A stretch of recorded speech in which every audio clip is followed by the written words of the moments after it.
this level.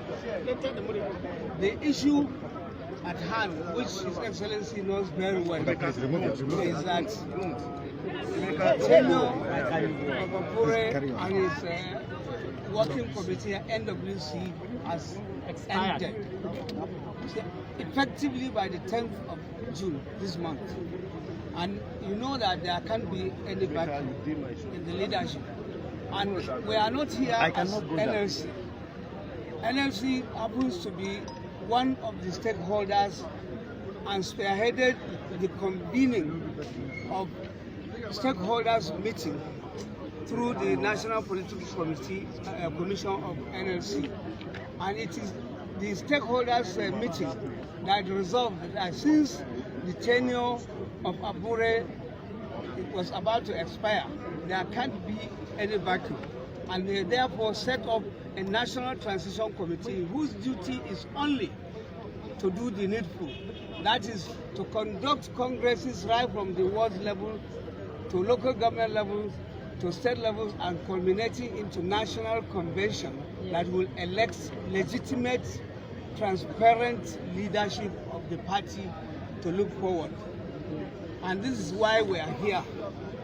Unfortunately, all entities and all approaches, including inviting Abure and his people to the even stakeholders meeting, where even it was broadcast by INEC that Abure signed and NLC signed that when the time comes, come together to conduct an inclusive and expansive convention.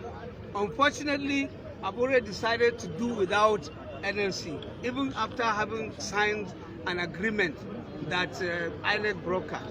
That is why we felt that enough must have to be enough. And since nature abhors vacuum, we said we are taking over because we are constituted by the stakeholders meeting, just as was provided in that agreement. And we tried to do it peacefully. In fact, some of our people have been accusing us of being slow. We told them, no, we are not trying to fight. As much as possible, if we can be able to resolve this issue without fight, that is what we want. But from what you have witnessed today, it appears certainly it is either we find our way forward or we make our way forward. This I assure you. This I assure you. Because we are living in Nigeria, we are Nigerians, and we will not tolerate lawlessness. But if anybody decides that he will be lawless because he has the upper hand of paying whoever to subvert our efforts, I want to assure that we are also capable of doing whatever anybody can do and even more. Your Excellency, I'm not disrespecting you. I know you are a peaceful man. You always want peace. And that is why I say, okay, if you are not here today, we will not be thinking of any coming together to reconcile. We will be thinking of how to go about it the way we think it is better for us to do. I like this your conclusion. Thank you, sir. Can you see the conclusion? Yes, sir. Perfect. You've done very well. I assure you, every war, every disagreement will be settled in the round table. We are one family. What is happening with us is worse in others. We will reconcile it. Just know that you met me today and I've talked about item number 1, reconciliation. Number 2, reconciliation.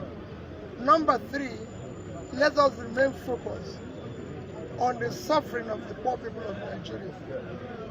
That is what we all desire. What we are doing now cannot affect the price of curry or rice. So we are being distracted by what we are supposed to be doing. We need to remain focused.